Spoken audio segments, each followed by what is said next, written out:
The Discourse starts right now with Cheryl Oates and Erica Barudis. Welcome back to The Discourse. Well, if there wasn't enough going on in politics lately, the Globe and Mail recently dropped a bombshell, and the story is not going away. Today, we're talking about the Alberta Health Services scandal that some say could bring down the government. First, a quick recap of the situation. In the latest string of administrative interventions, the province recently fired the CEO of Alberta Health Services and then the entire board, replacing it with a sole administrator. That seemed a little fishy, and now we know why. Turns out the CEO has been raising concerns internally about the way the government of Alberta is procuring services like, for example, the $75 million worth of Turkish Tylenol that we never used or received. And more recently, the private surgical facilities, the government contracts. Her allegations insinuate that those within the government or within their spheres of influence may have stood to profit from some of the contracts. So she took her concerns to the board, and they were like, yeah, seems fishy. They told her to take it to the RCMP, and she also planned to meet with the Auditor General. But before she could do any of that, she was fired. The government said this was totally normal to fire someone in the first year of their 4-year contract. Nothing to see here. Then they fired the whole board, totally a coincidence, and replaced them with a sole administrator. To add to all of this, one of the companies involved in the allegations, the company that bought the Turkish Tylenol and has stakes in the private surgery clinics, is also the company that took Premier Smith and her entourage to the playoff games and put them up in a suite. So as this all stacks up, I gotta say, it's getting tougher and tougher to believe this is all just a coincidence. Erica, can you defend this? Honestly, this is a hard one. I mean, your colorful summary aside, this is not a one-time thing that the government's navigating. So, personally, I don't care if a government renews a private contract for surgeries or lets someone go from AHS if they don't feel they're doing their job. To me, that doesn't matter as long as there is value add for Albertans. And so, we should be cautious about taking statements from someone who was fired, and we'll get into that, at face value, as they might be a little biased. I'm sure we would be if we were also just let go. But these current stories, as you mentioned, besides using the word fishy a few times, they're just stories. Very fishy. These stories and accusations are just that. Right now, they are stories. But Albertans do deserve the truth and facts, which is exactly what the Auditor General is working to provide as we speak. While I do support the government's healthcare reforms and the necessary steps to address our healthcare crisis, this is about public's trust, and that is crucial. So unfortunately, this controversy is overshadowing the value of these reforms could bring, such as reducing wait times and surgical times. So ultimately, where it's tough for me is that this is Premier Smith and her government need to manage this, because perception, as we know in politics, it can be everything. And that we inevitably will figure out one way or the other if these accusations are have merit or not. So my big thing on all of this is manage perception. As we know, I lived through Alison Redford, someone who was never found to have breached anything or broken the law in what she did, but it was perception that ultimately ended her career. I'm reliving some of that right now. Can't wait to dig into that. There's some saying right now, as I said, there's some people out there, including Don Braid, who is Alberta's longest standing political columnist, saying this could bring down the government. So we're going to dive into all of that, the back and forth, the he said, she said. But first, a topic that has been dominating headlines, the economic threat from the U.S. 25% tariffs have already been enacted on steel and aluminum. And although Canada has been given a 30-day pause on economy-wide tariffs, the threat is still hanging over us. And many commentators have been talking about the catastrophic impact this is going to have on our economy.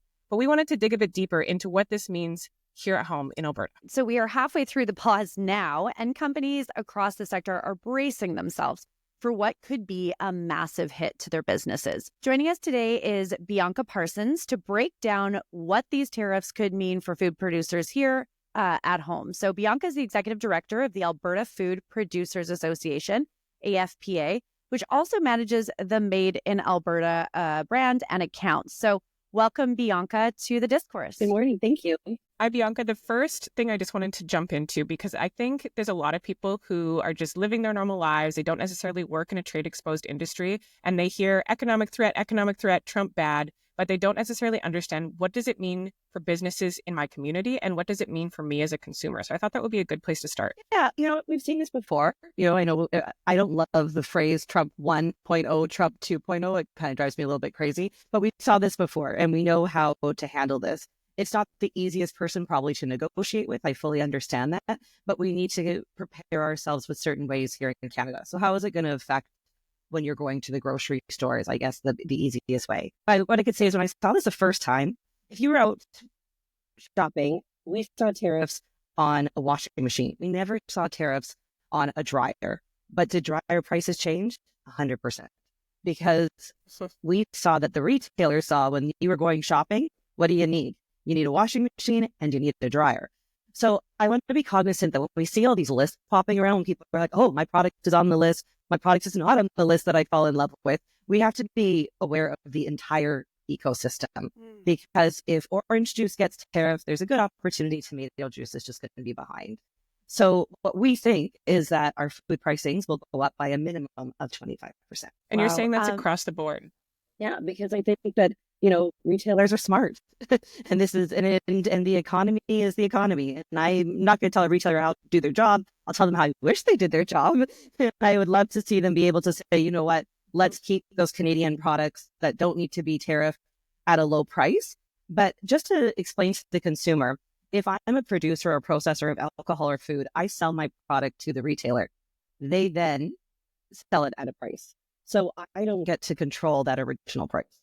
That's really interesting. And I know you are just coming right off a trip to Ottawa. So, we're all, let's shop hyper local, but can you maybe explain what's happening at the national level and like your counterparts about how this is being approached as a Canadian tactic versus, and then maybe get into like some of the more specifics about Alberta as well. Sure. If you could. So I think there's two things there. I think Canada-wide, from if you're a really large producer to a small producer, we really want to see people purchasing Canadian products. We would love to see people flipping your product around and seeing where it's made. Here in Alberta, we can talk about in a minute. We have a program called Made in Alberta. Really easy to find the product. You flip it over, has the wild rose in the middle, a circular label that says Made in Alberta on it. Easy to identify. The problem is, on a federal level, we're not great at how to identify things in Canada. And Canadians are not extremely boisterous. You go down to the United States and you will see Made in America on a lot of things. And there's a certain attitude behind it. In Canada, it's almost like, yeah, I make this product and I'm really proud of my family. We've been doing this for a long time. We're a little sheepish and we're a little calm and that I think is just Canadians, right? We don't have, I drive down the street and I love the Canadian flag. We don't really see it on every single business. When you're traveling in the United States, almost every single business has a flag outside if they make their product in America. So I think there's two things here. We have to look at how we as processors and food producers are celebrating who we are and what we're making in Canada and sharing that with people. I think we've all seen these social media lists right now that are like, buy this, not this. How do we not know that already? But if we were boisterous and loud about it, people would already know. They'd be celebrating. I know you ladies are in Alberta. We have incredible products in Alberta. If you're in Calgary, Foothills Creamery. I know people I saw on the list, what butter could I buy? Foothills Creamery. There's not one vegetable I can buy in Alberta in the winter. Little Potato Company. These products that maybe you've already fallen in love with, flip them over, see where they're from. On a federal level, though, we have really strong wording for if it's made in Canada, if it's processed in Canada, if it's produced in Canada, if it's owned in Canada. So just sharing that knowledge and what those terms mean, or maybe coming up with one thing to make it easier for consumers, because I think we've made the process so difficult and we're so quiet about what we celebrate. People don't really know what they're buying sometimes. Yeah, I just want to follow up on that. Do you think, I love the turning it over and seeing, and I have seen it, the wild rose, to be like, this is made in Alberta. could it be as simple? Like, I don't know our labeling requirements, but could it be as simple as like a little Canada flag? Be like, shout out to us. But I think, yeah, and do you think it's going to change because we've started to look more inward as a country, that this is now the time to be boisterous about our butter and our honey? I hope so. I hope the average producer and processor is getting a louder voice. Food is an interesting one because it's not as easy as, and this is no disrespect to the craft industry, but it's not as easy as making a scarf and throwing on a Canadian flag. There's certain certifications and CFIA requirements that go along with it. So CFIA owns the Made in Canada brand. So to be able to put in Made in Canada, you need to make sure that you have qualified for the Made in Canada section. So, I think I'd love to see that. I'm just a little bit nervous that in the process, we're going to see a whole bunch of companies. We already know there's a few food companies in the United States that put the maple leaf on the side of their package to hope that when you're grocery shopping, you get a little confused. So I think if you don't see that made in Alberta, it's best to go by the address. We're talking about scandals today. That is one. Bianca, I was thinking about, because this really has been a moment for Canada as we, come to terms with the fact that we are not as economically or energy secure as we would like to be. And there is this sort of coalescing behind our country and our shared values and all the things that we can make and do here. Do you feel like there's a moment here? And if there is, how do we leverage it? Like in Alberta specifically, how do we leverage it to make sure that this isn't just like a moment that people say buy local and it's actually a long-term trend? Yeah, interprovincial trade. I have like a few buzzwords now, and I'm sure you ladies have them. I can only imagine that you've heard so much in the last 10 days that you're like, and I don't think the average person really understands what interprovincial trade means. And this is no disrespect, but there's so much that goes along with it. And I get really frustrated. I sit on the board as well for Food and Beverage Canada, and I represent Alberta. And I was sitting with a gentleman yesterday who's been in this food and beverage industry for over 50 years in Canada, as he owns a Canadian company. And he goes, we were at a meeting, and our deputy ag minister in Ottawa said, interprovincial trade, we've got it. And he looks and he goes, we're 35 years, we've not, but thank you. Why? Why now have we been able to get rid of all these borders and we haven't yet? We keep saying interprovincial trade's fine, and we're going to make sure that all of our products are going to go coast to coast, and we have it here in Alberta. If you are trying to certify your product to be able to sell it on a shelf, you go to AHS, and I can only imagine your AHS conversation today that you're probably having. But you go to it's paused. It's paused. Everything's paused. So you go to AHS, and they inspect your product. Now that same product I want to bring to Saskatchewan or Quebec, I can't. I have to get it federally, internationally inspected to have it ready to go to the United States. So I have to go through the same hoops to sell my product in the United States and China as I do in Saskatchewan. Why is that crazy? Safe for me as an Albertan, but now it's not safe for someone who lives in Saskatchewan? What's wrong with that product? There's nothing wrong with that product. We have very strong rules and regulations. Why can't we come with a national standard that doesn't have to be the federal standard? Because the federal standard is not only expensive, it takes a long time to get. It's difficult to make appointments, and it's very confusing for newcomers. And just a tidbit is here in Alberta, our food space, because of our landscape, is full of newcomers, new Canadians. English is their second language, and they are so excited to bring their food product to our shelves. We need to support these companies so we can make it across Canada, opposed to going into the just the United States market. So there are some things I'd like to see provincially done to make those borders easier. The alcohol industry is something close to my heart. If people know me, it's something that personally my husband and I are invested in, and it's very difficult. I was going to give you a plug, so do it now. So tell us about the distillery. Yeah, so my husband is in the brewing and distilling business. He just opened a new distillery called True Wild in Calgary, and it is very difficult to open new alcohol distilleries in our province. It is not as difficult in other provinces. So when I look to the future, I hope that we can think about ways that we can reduce that red tape, which is something that our premier has said she is passionate about. And I would like to be able to see new business come into our province and make it possible. Our regulations that we have in place are like prohibition days regulations. And that doesn't help when we're talking about interprovincial trade. When it comes to alcohols particularly, Alberta has no borders. You will go to the liquor store and you will find products from all over the world and all across our nation. We don't get the same respect in the LCBO. We don't get the same respect in BC.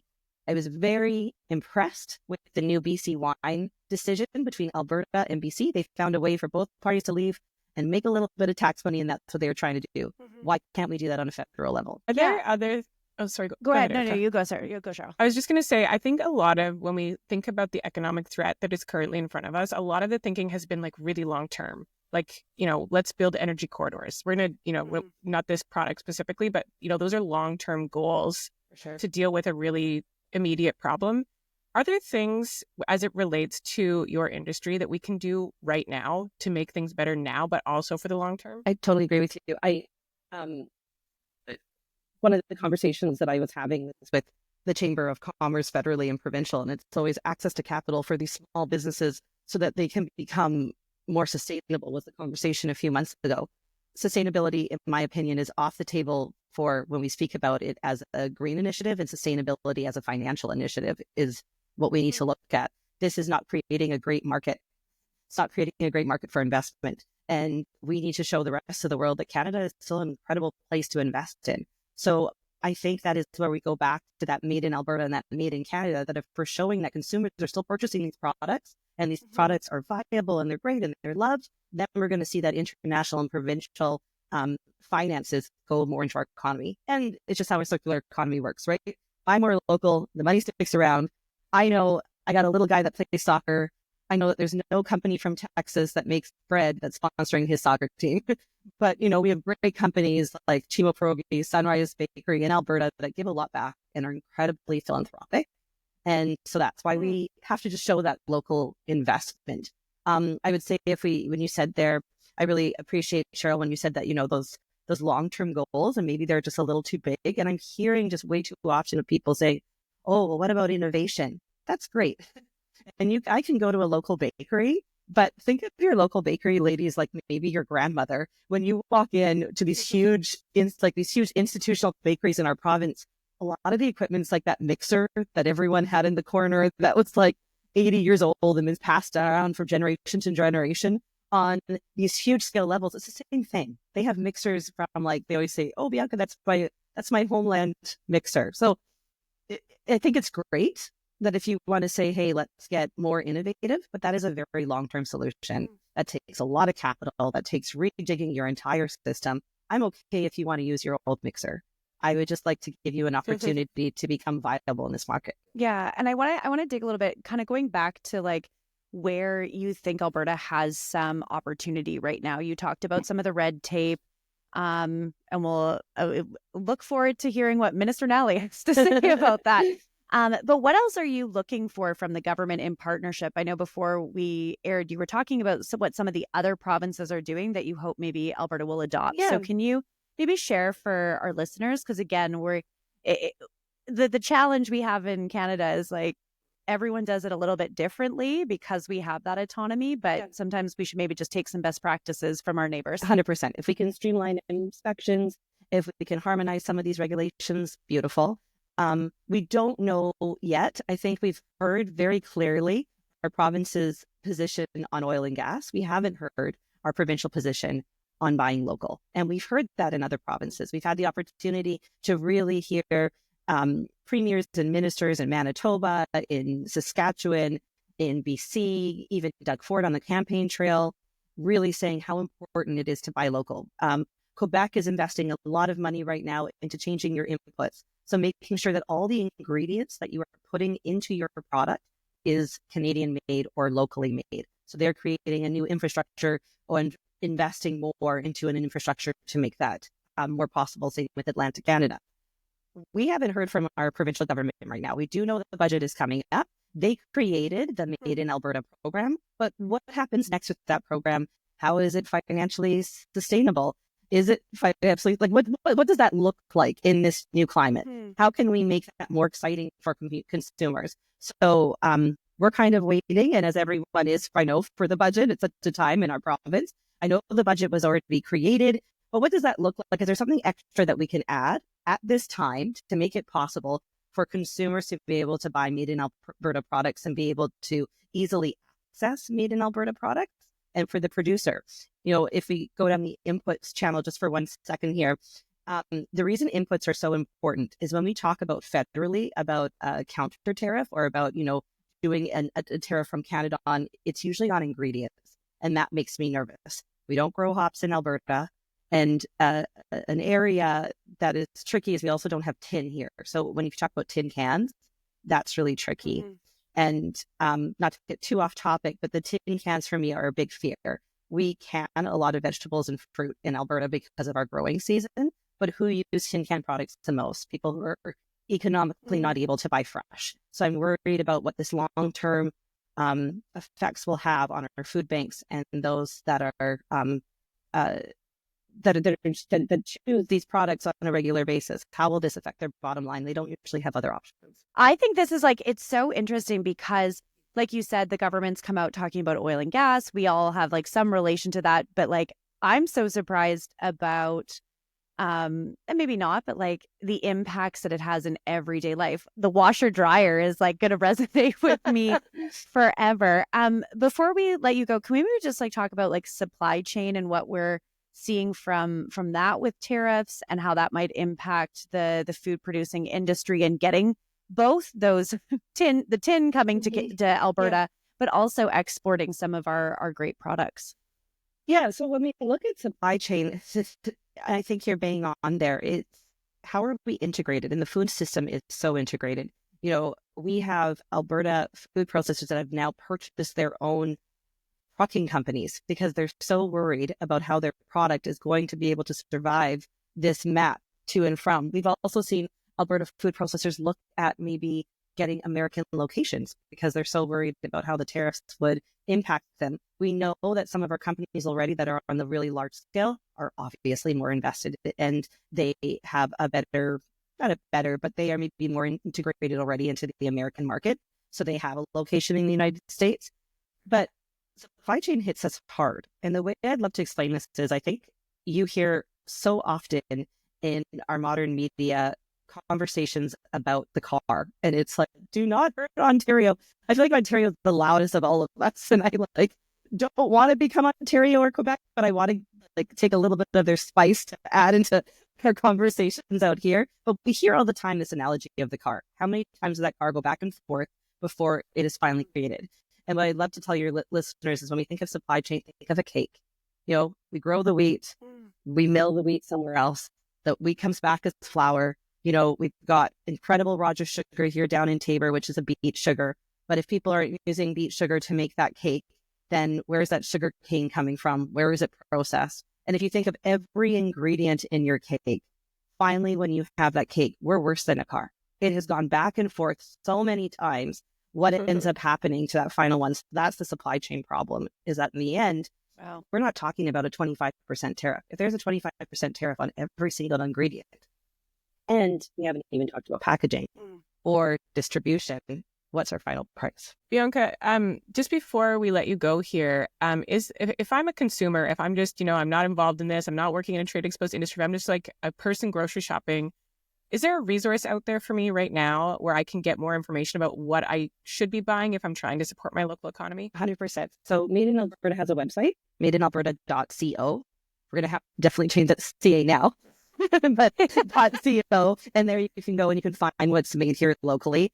There's also another company called Localize, and they've done a really great job of working with retailers, and they're from Alberta as well, but they have such an interesting way of looking at it. So Cheryl, it's not just where the product was made, but it's what is in that product, which I think is really interesting. So they map the ingredients, but they also map the ownership.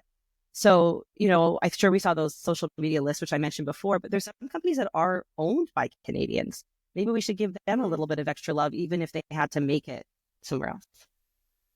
Yeah, well, we'll make sure that we put those both in the show notes. And I follow you guys on Instagram with Made in Alberta, awesome, and it's so great. So, we'll make sure that our listeners are connected to that because I think we all have for the right intentions. And you keep pushing to get some reduction of red tape and I love that my BC wine can come here easily now, but keep doing what you're doing. And yeah, we'll make sure that our listeners get access to those resources. Okay. Back to the scandal.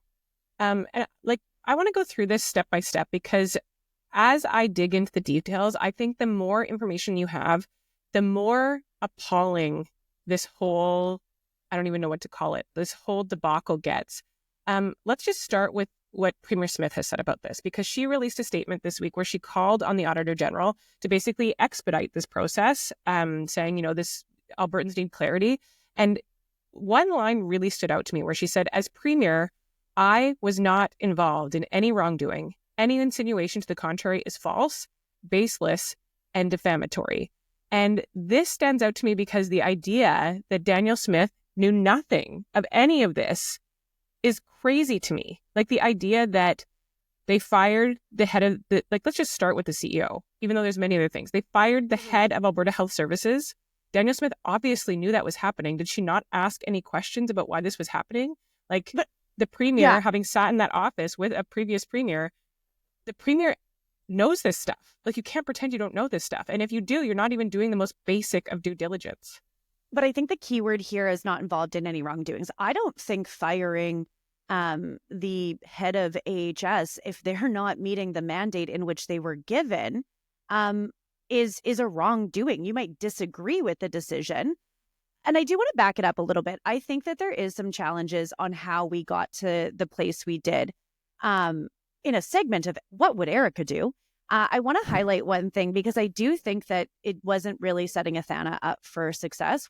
She was the enforcer of reform. This is no surprise. The government's been talking about AHS reforms. We all knew that it was becoming a service provider and that it was dissolving. So in this role, though, they dropped her into it surrounded by all previous AHS leadership and said, go find the challenges.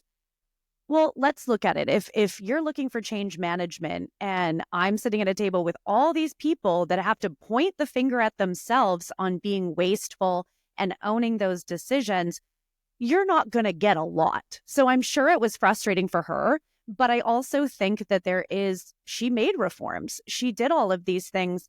And so I think it was challenging on how they structured it. So I'll give Athana some grace that she was put into go find it down the rabbit hole with no support. Like true change management should have been there and there should have been an independent branch helping with these reforms.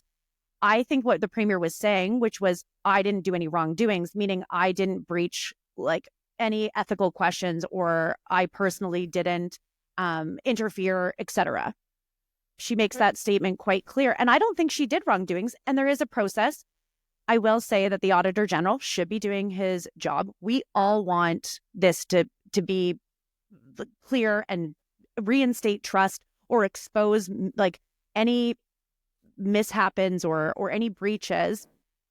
I want to know the truth. And I think I'm with most Albertans. But right now there are accusations. You're getting accusations from a woman who was just fired. There is clear bias there. Okay. That is, I get it, one side of the story, but let's just humor me for a second and imagine that the story that the former head of AHS is telling has some truth to it, and that she actually saw a lot of wrongdoing, the Premier's office pressuring her to act outside of due diligence in her procurement practices, to take on contracts that were extra costs, were not providing the services that they were supposed to be providing. And she was feeling pushed into that. Remember a time when the Premier's office actually wasn't able to do this because Alberta Health Services was an arm's length agency. And so she said, I'm going to push back on this. I think there's wrongdoing. I'm going to raise my concerns with the board. I'm going to raise my concerns with the Auditor General. And then she's fired for that. I wouldn't say that you can say she was fired for that. Timing. I'm not saying you can. Horrific. I'm saying that. I'm saying humor me for a second. Okay. If that's actually the case, it's impossible. It's impossible that the Premier is not involved. I don't know if the Premier's office versus the Premier is different. She might say, I want reforms. This individual isn't meeting that. And the Minister of Health comes or she's advised by her team, this is the right step to do. But again, that's not firing someone for not meeting their mandate. If she's raised, and I get the timing is horrific. Like, I don't think that the timing was well thought out or planned accordingly. I do think that there was concerns with the performance of the former CEO. I do want to put a point though. Like, I think it's interesting as a society that we're giving like these accusations, like that we're calling it the gospel, right? We're saying we're taking no one's it calling for, it the gospel. There's I a think letter every and way people I'm are seeing it's reporting it and taking reported. it seriously. Right. But you also have to remember it's this hard, person. It's hard to Why write didn't the she other side when the quit? government gives Why you didn't nothing. she quit? She's now asking for $1.7 million. Like, Why would she there is, quit? if it's an ethics breach, look internally and say, I No, don't want to do this. I'm That escalating shouldn't and be quitting. the expectation. It should be that in Alberta, in our healthcare system, people can raise their hand and say, this is not right. This isn't the way that it should be done. And they don't have to leave their jobs because of that. I agree. But I'm saying if it was as severe as she's making it, that she felt pressured, also go to the ethics commissioner. There's also other outlets. The auditor general was. She did do that. She go to didn't the go to auditor general. She went to the auditor general, which was already happening, Cheryl, though. Like, this auditor general has been investigating alongside her since the inception of her getting this job. Like, this is not new. And I love that it's expedited. Make this a fucking priority because we all want to know the truth. And if there is wrongdoing, absolutely, those people should pay.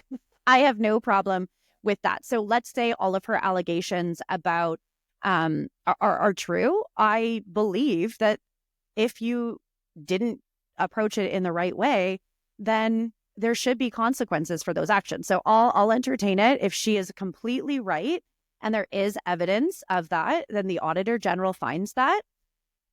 I think that there is consequences to be paid. I don't think that the premier was sitting there making all of these decisions. She might have been advised, but I think it's the interesting thing of that quote that I saw was the wrongdoings, because there hasn't been wrongdoings at this point. She might have to eat those words, but to my understanding, and we know how a premier's office operates, I think her versus maybe her staff is also a different conversation.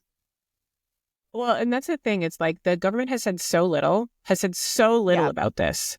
They have said, yeah, we should expedite the report. Agreed. Like, of course we should expedite the report. We're talking about like a huge accusation of mismanaging tax dollars for the benefit of private citizens. Yeah, of course we should expedite the report. That's common sense. But then when asked, like, yesterday they said, or on Tuesday they said, we're going to bring in a third party to look into this, but we're not going to tell you who the third party is, and we're not going to commit to making it public. Like, whether, like, you could be right, I could be completely wrong. Maybe this is all just a big coincidence. But if that's the case, like, saying nothing along the way leads people to believe that you're hiding something. And so if the only things you've said is, we're not going to tell you who's doing the report. We're not going to tell you if you get the report, but we're going to tell you one thing. It's not the premier's fault. Like, it's not a great story to tell. No, and that's where I'd be critical. I think, and you and I have both been in crisis comms. We've both been in premier's offices. I think it's important that, like, what would Erica do? Silence is not the answer, right? I think that the premier's now gone on and is working in Washington, and you're seeing that. You saw one statement of her, and I'll just kind of recap it. It says, "It's no secret that I've been unhappy with the level of quality of service delivered by AHS and in the inability of AHS to deliver quality and timely health care to Albertans." Great. Fact. Agree. I will continue to relentlessly push forward to make improvements. Awesome. Although that has required difficult decisions and major change, I do not accept the current results. There is a widespread and deep-seated resistance to change that we must overcome. That's my goal, better healthcare for all. Like, that was in her statement, and that's the only thing she said. I think we should be hearing from the Minister of Health. I think we should be hearing from the Premier every day on this. Like, I think that there is, again, perception is this balance that they're going to need to manage right now. I don't think silence shows maybe what they're hoping, and that it's like, we'll just move and turn the page, because this is what Albertans are focused on right now. Go fight the tariff war, but like, we also want this truth. I think another piece that I'm a little bit critical of is her asking for the report to her specifically. I don't think that's appropriate. That is also super weird. I'm just saying and I think it was like, I want to see it because I want to take action was her intention. But in that statement, I'm like, nah, remove yourself from this.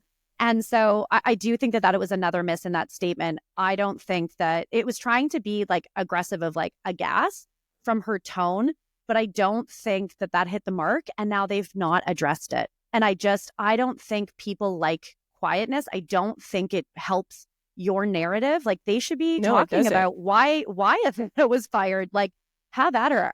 And why it's like maybe not appropriate for these accusations to be coming out in a way that it's like, here's also a letter and this is my invoice that I'd like to receive. And that letter is controlling and running the media narrative. And I think that that's a miss on how this government's navigating. And I've lived it. Trust me, being quiet, like Alison Redford had me write a resignation speech. So yeah, this is a problem, is that I think that this government, I mean, for a long time has been able to just sort of like, things go wrong, they kind of just skate over it. Danielle Smith, makes a really nice statement, offers that she's imperfect, we move on. They have gotten away with a lot with like pretty small amount of pushback compared to what previous administrations like Alison Redford got. And I think in this case, they're also hoping that this will be the same case, that they can just, go quiet, that they can do some distraction, something else will happen with Donald Trump and everyone will forget. But I don't think this story is like other stories. And I think Carrie Tate, who broke this story in the Globe and Mail, was on Ryan Jesperson earlier this week. And she had a really articulate way of explaining why this scandal is so different from scandals like those of Alison Redford. Where do you rank this if all of this proves to be true? That's what brought Alison Redford's government down. Could we be talking about something with as serious of an impact in this case? I'm very reluctant to rank something like that. And it's really hard to predict how this ends. Danielle Smith's and her government have been very successful at surviving things that would significantly dent previous governments. It's really hard to tell. And especially as you talked about earlier in the show, that there's so much going on right now that people's focus is difficult. One of the things, Alison Redford she didn't have the same connection with people that Premier Smith has. And I think that goes a long way with Premier Smith, that she has a network across the province. There's people who rally behind her and adore her, and Premier Redford did not have that same level of support. One of the differences in this, though, is that was right on Alison Redford. It was Alison Redford did this. These allegations are not Danielle Smith did this. It is her government. It's people within her office. I honestly, that was my big takeaway from that interview, was her observation about, I don't think this is going to result in a resignation. I don't think that this is going to, stop and we're going to enter a leadership race now. I think that there's still faith and confidence. And I think it has to do with the character. Like, I could tally on one hand, like some of the stuff that Kenny and Redford had to navigate. And I actually think that Danielle Smith has been given more grace. I think it's because she's more likable, she's more relatable. But that also can run out, and she's really got to manage the don't stand up. Like, I think even on the Skybox issues, it was like, we didn't do anything wrong. We didn't do anything wrong. Yeah, you didn't, by rules. But again, the perception can be so devastating to a leader. And I would love for her to come out and be very humble about this. And same with the Minister of Health, is like, get in front of this. And it doesn't seem like there's them driving. And I don't really accept like, oh, well, we're waiting for the Auditor General report, because I think that there is some amount of recognizing that the perception and that there's loss of trust will actually probably save her. And I do think Carrie Tate was right, that she has a special power, that people really like her and want her to succeed, and agree, I think, largely with the reforms because our healthcare system needs it. And so want her to go and see this through. But it's a rock and a hard place right now for them. I mean, they could do, what I would like to see is them show some action to demonstrate that they're taking this seriously. So right now it's kind of like a collective shrug. Like, yeah, the Auditor General is investigating. We're going to get him to give us that report directly.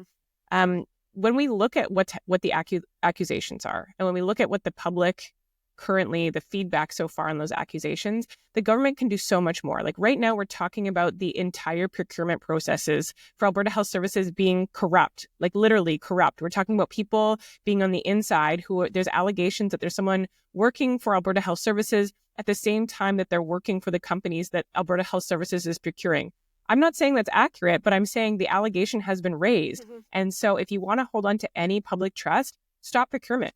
Like, just stop it. Just stop procurement right now, expedite the report, and wait until we have some answers before you carry on. I'm under the impression that many of those things, I think there was an identification, and I do believe that there has been adjustments made to the procurement team to address those things. I think that was raised. Answer the questions. Like, was this guy working for both places? Like, that's a question that the government should be able to answer today. And what happens to him now? Is he still working for the government?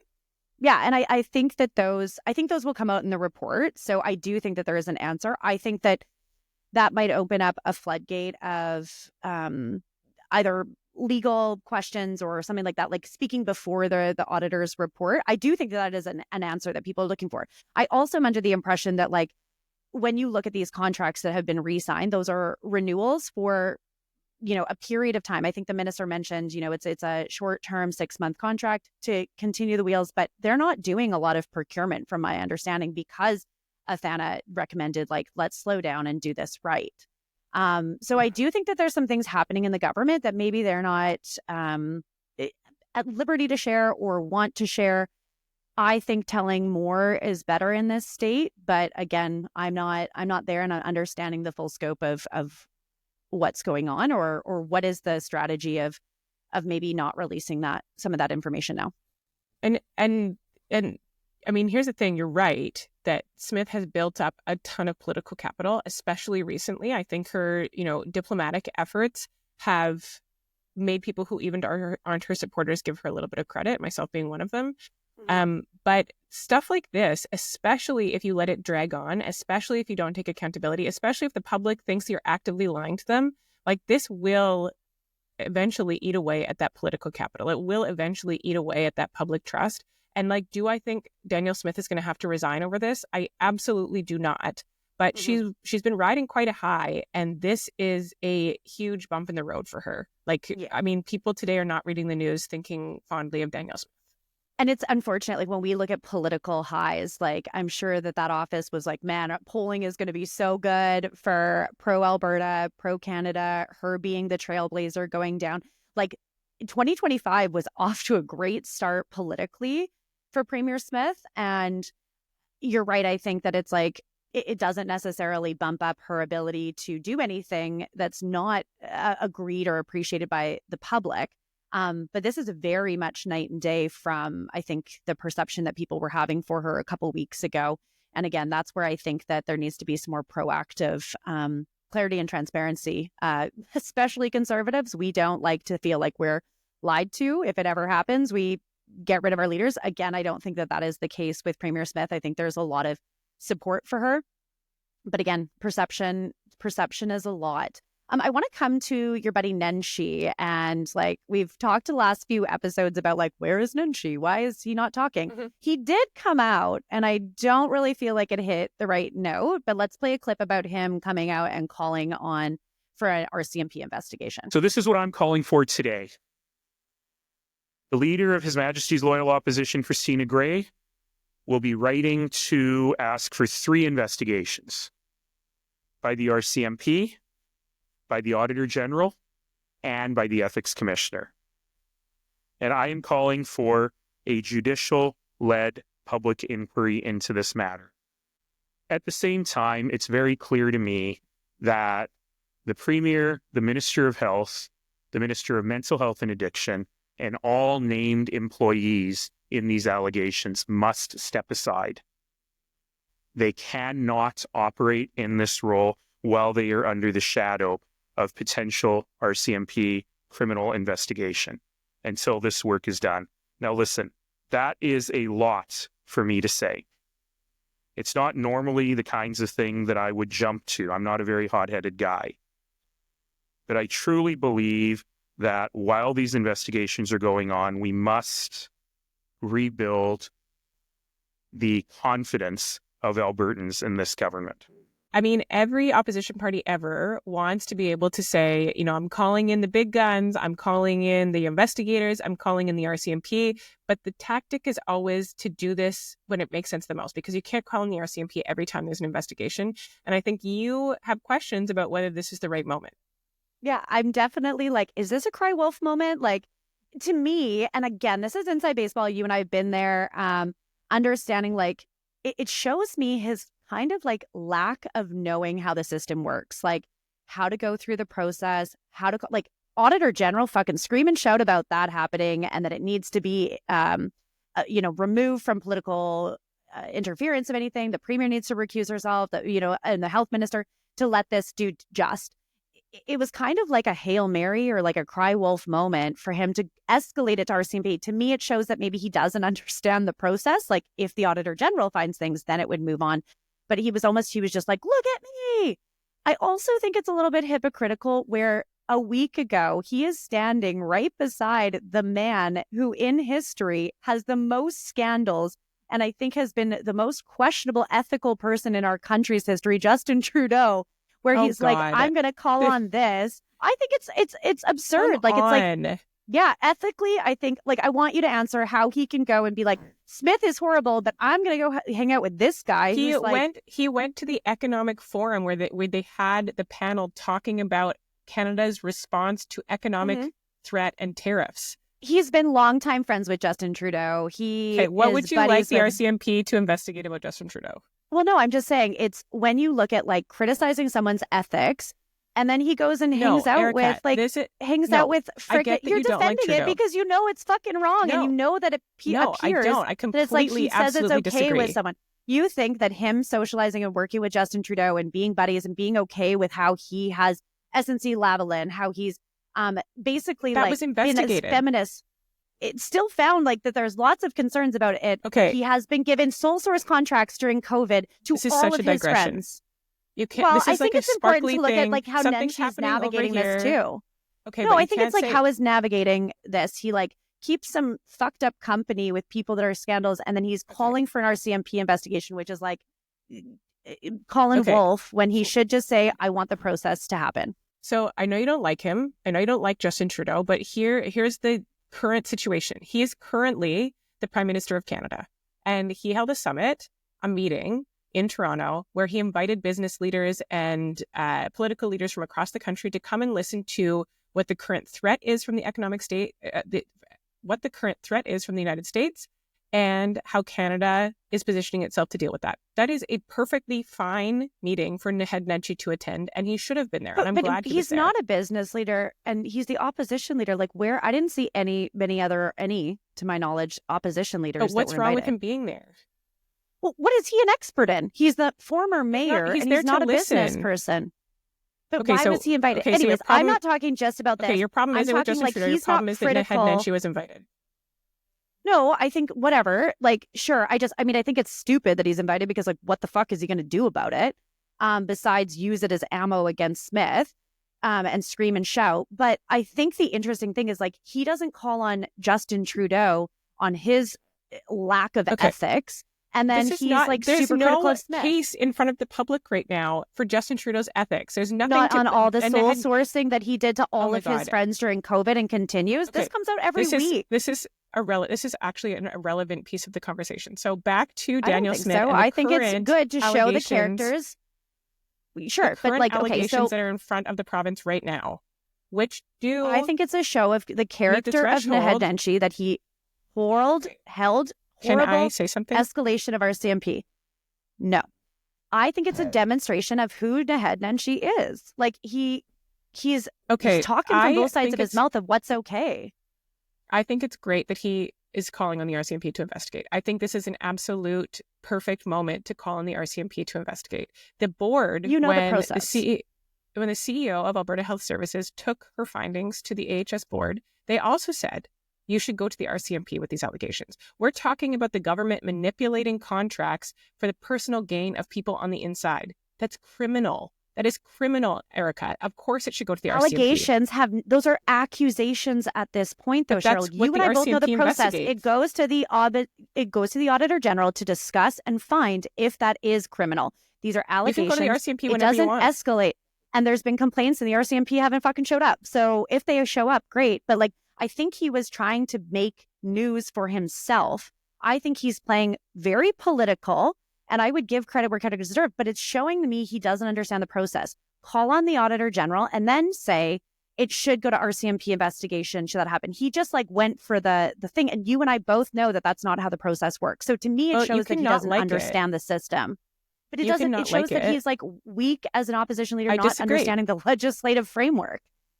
I disagree. You can go to the RCMP whenever you want. There's no threshold to make a complaint to the RCMP about the government or anyone else participating in alleged criminal activity. That is the actual point of the RCMP. But he's going from a letter of someone biased. Like he doesn't. I said if he doesn't. Has that's all proof, he needs. Great. But he's using the proof his is a written statement from. Then let the RCMP investigate. I don't understand why he thought that was strategic to be like, look at me. I just read a fucking letter, and now I think that we should use my political capital to call the sirens. Like, dude, that's not how it works. I think it was right. I think it was right, and I think that there's few moments that the opposition can you've shit on your party about him not being present. Now he's present, so I guess you got to agree, hey? Well, I think it's right. Like if I was there, I would have said go for the RCMP. Like this isn't just like should we allow the government to investigate themselves? Should we allow the government, Danielle Smith, to receive the report from the Auditor General? Like no, the allegations here are criminal. And so we should bring in the RCMP to look into them. And if that has to happen in tandem with the Auditor General, great. Let's expedite the process. I think this was the exact moment. And I think I know, I have said, I would have liked to see Naheed Nenshi speak up more. I'm glad he spoke up on this one. And I'm glad that he's taking it as seriously as it is, because it's a tough one for the rest of the province, for regular people to understand how serious this is. But it is RCMP level. It is criminal level. And I'm glad that the opposition is pointing that out. And I think that there's due process and that like this was a political move because he's been irrelevant. So just different tactics. I would have never advised it. I would have said like, be very strong that the government needs to step aside, work with the Auditor General. I think he was just like, no one's paying attention to me, so I'm going to stand on my soapbox, was the tactic here, as opposed to actually understanding the role and responsibility of like the Auditor General and the RCMP. But then it makes me think you don't understand the role of the opposition, because like this is actually the gig. Like when the government really screws up, you hold them accountable and you push for outside bodies to hold them accountable, and you look for every single avenue to be able to do that. And that's exactly what he did. No, and I do understand the role of the opposition. I just think it's like, to me, I'm critical that he doesn't understand how provincial politics work or how government works. And that like he has a lot of learning to do about how to play politics and how to not look like a dum-dum by not understanding the due process. And I don't think he looks like a dum-dum coming out of this. Like, I don't think it's him that looks bad coming out of this. No, and I'm not saying he's the only one. I'm just saying, and again, I'm prefacing it's inside baseball to be like, this dude doesn't know how to navigate the provincial legislative branch or the government. Is just showing that, like, again, the criticism that this maybe not be his best arena. He said something, though. He did get in the news calling on RCMP. So we'll see how that plays out. I think that there's just like a process that he was skipping in order to get a headline because he hasn't been in the news for some. Well, in that case, the government has offered him a gift in the scandal that they are currently finding themselves in. And this is developing like by the hour. There's a new story out every couple of minutes, largely thanks to the Globe and Mail. So I'm sure we'll continue to talk about it as it materializes and as we get more information. Yeah, I'm sure that this and tariffs will be ongoing topics as we get their Auditor General report back and we move forward with what this looks like. And hopefully the government talks about it so that I can stop criticizing that portion.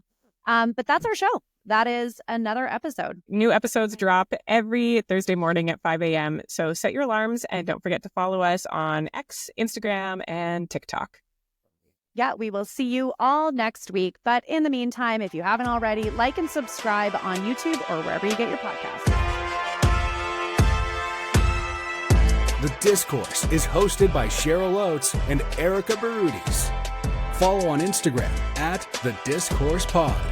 Subscribe to The Discourse on YouTube and wherever you get your podcasts.